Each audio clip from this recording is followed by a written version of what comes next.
आपने चरवाहे को देखा है? चरवाहा जो बकरियां चराता है। अच्छा, क्या बकरियां चुराते हुए उसने क्या सबके गले में कोई फंदा डाला होता है? नहीं, उसने बकरियों को संभाला होता है अपनी मोहब्बत की रस्सी के साथ। उसने मोहब्बत के साथ उनको गिरफ्त किया होता है। जिधर जिधर वो जाता है बकरियां उसके पीछे पीछे जाती हैं। सर, अगर आप औरत को मोहब्बत का फंदा घर में डाल देना, वो कभी बाहर नहीं जाएगी।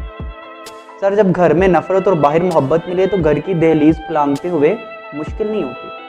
ठीक है सर, औरत को बाहर की गैर महरम की मोहब्बत में मुलव्वस करने वाले ही सबसे पहले उसके अपने घर वाले होते हैं। कुछ ऐसे, हाँ, कई स्टेप्स पे होता है कि सब कुछ होते हुए भी औरतें ये काम, लड़कियां ये काम करती हैं, लेकिन 95% केस या 95% जो गलती है वो घर वालों की ही होती है। उन्होंने लड़की के जज्बात को, एहसासात को समझा नहीं होता। देखें, अब एक नेचुरल सी चीज़ है, ठीक है, आपको इन चीज़ों का पता होना चाहिए। जब बाप भाई हमेशा अपनी आकर में रहेगा तो लड़की अपनी बात किससे शेयर करे?